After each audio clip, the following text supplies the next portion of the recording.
Praise the lord. హల్లెలూయా.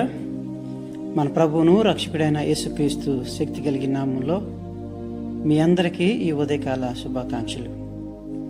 ఈరోజు దేవుని వాక్యము, దుష్కార్యములు చేయు వారిని చూచి మచ్చరపడకము, వారు గడ్డి వలెనే త్వరగా ఎండిపోవుదురు. కీర్తనలు 37:1-2 వచనములు. ఊరికే తాపత్రయపడిపోతూ ఆవేశానికి పోకూడదు. వేడికాల్సిన సమయం అంటూ ఏదైనా ఉంటే అది ఈ కీర్తనలో మనకు కనిపించే సమయమే. దుర్మార్గులు ప్రశస్త వస్త్రాలు కట్టుకొని దినదినాభివృద్ధి చెందుతూ ఉన్నారు. దుష్కార్యాలు చేసేవాళ్ళు పరిపాలకులు అవుతున్నారు. తమ తోటి వాళ్ళని నిరంకుశంగా అణగదొరుకుతున్నారు. పాపులైన స్త్రీ పురుషులు దేశమంతటా విచ్చలవిడిగా గర్వంగా తిరుగుతూ సకల సంపదలన్నీ అనుభవిస్తూ ఉన్నారు. సాధుజనులేమో ఇదంతా చూసి సహించలేక ఆందోళనకు గురవుతూ ఉన్నారు. అందుకే ఈ కీర్తన చాలా స్పష్టంగా మనతో సూటిగా మాట్లాడుతూ ఉంది. దుష్కార్యములు చేయు వారిని చూసి మత్సరపడొద్దు, ఆవేశపడొద్దు, తాపిగా ఉండు అని నేర్పిస్తూ ఉంది.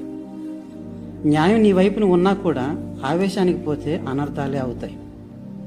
మత్సరపడడం మెదడును వేడెక్కిస్తుంది కానీ జీవితం అనే బండి కదలడానికి అవసరమయ్యే శక్తిని మాత్రం పుట్టించదు.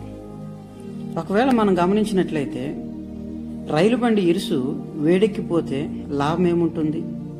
ఇరుసుకు ఘర్షణ తగిలినప్పుడే అది వేడెక్కుతుంది. వేడి దానికి హానికరమే. రెండు పొడి వస్తువులు రాసుకుంటుంటే ఘర్షణ పుడుతుంది. వాటి మధ్య మెత్తగా తిరగడానికి సహాయపడే చమురును ఏదైనా వెయ్యాలి. మత్సరపడడం అనే మాటకి ఘర్షణ అనే మాటకి సంబంధం చాలా దగ్గరగా ఉన్నట్టుగా కనపడుతుంది. మత్సరపడే వాళ్ళలో దేవుని కృప అనే చమురు లేదని ఇది సూచిస్తూ ఉంటుంది. నీ జీవన యంత్రపు చక్రాన్ని వేడెక్కనియొద్దు. దేవుని కృప అనే చమురు నిన్ను సాఫీగా ఉంచుతుంది. వేడెక్కి ఆవేశం చూపించావంటే మనుషులు నిన్ను కూడా దుష్టుడిగా, దుష్టిరాలుగా జమ కడతారేమో. కాబట్టి విశ్రాంతి లేని హృదయమా, ఊరుకో, ఆవేశపడకు, ఆయాసపడవద్దు. ప్రేమ చూపించడానికి దేవునికి వేవేల మార్గాలున్నాయి. కేవలం నమ్మకం మాత్రం ఆయన మీద ఉంచాలి. ఆయన చిత్తమేమిటో మనము తెలుసుకుంటూ ముందుకు సాగాలి. దుష్కార్యములు చేయు వారిని చూసి మత్సరపడొద్దు. విడిపించుకోవాలని పెనుగులాడొద్దు. నీ బ్రతుకులో దేవుని జీవం ఉంది. ఆయన నుండి ఎప్పుడు కూడా తొలగిపోవద్దు. చెడ్డవారిని చూసి వ్యసనపడొద్దు. దుష్కార్యం చేయు వారిని చూసి మత్సరపడొద్దు. వారు గడ్డి వలె త్వరగా ఎండిపోదురని దేవుని యొక్క వాక్యము సెలవిస్తూ ఉంది. కాబట్టి ప్రియమిత్రులారా, నీ విశ్వాసం బలపడేదాకా కేవలం ప్రార్థిస్తూనే ఉండు. అప్పుడు దేవుడు ఎన్నో అద్భుతాలు, ఆశ్చర్యకార్యాలు, ఆశీర్వాదపు జల్లులు మన జీవితంలో కుమ్మరిస్తాడు. అటు కృప దేవుడు మనందరికీ దయచేయనుగాక. ఆమేన్. దయచేసి తలలు వంచి కళ్ళు మూసుకుందాం. ప్రార్థన. కృపగలిగిన తండ్రి యేసయ్యా, మీకు వందనాలు.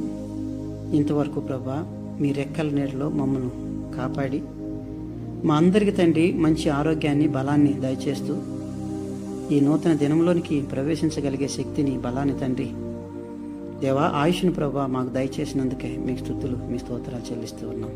అయ్యా, మీరు ఇచ్చినటువంటి వాక్యాన్ని బట్టి మీకు స్తుతులు, మీ స్తోత్రాలు. దుష్కార్యము చేయు వారిని చూసి మత్సరపడొద్దు, చెడ్డవారిని చూసి వ్యసనపడొద్దని నీ వాక్యం సెలవిస్తూ ఉంది. మా చుట్టుపక్కల తండ్రి ఎంతోమంది దుష్టకార్యాలు చేసేవారు, చెడ్డ పనులు చేసేవారు ఎంతమంది ఉన్నప్పటికీ దేవా, మేము సహించుకొని ముందుకెళ్ళగలిగే శక్తిని, బలాన్ని మాకు దయచేయమని వేడుకుంటున్నాం. దేవుని యొక్క వాక్యం ద్వారా ప్రభా మమ్మల్ని బలపరుస్తున్నందుకే మీ స్తుతులు, మీ స్తోత్రాలు. నిత్య నాశనం నుందుటికే కదా భక్తిహీనులు గడ్డి వలె చిగురిస్తురని నీ వాక్యం సెలవిస్తూ ఉంది. అవునయ్యా, అట్టి వారి ప్రభా ఏదో ఒక దినాన ఈ గడ్డి పువ్వు వలె, ఈ గడ్డి వలె ఎండిపోతారని నీ వాక్యం సెలవిస్తూ ఉంది.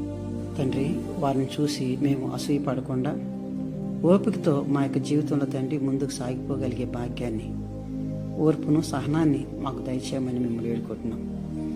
ఈ దినమంతా కూడా ప్రభా మీ రెక్కల నీడలో మమ్మల్ని కాయండి, ఆరోగ్యాన్ని దయచేయండి.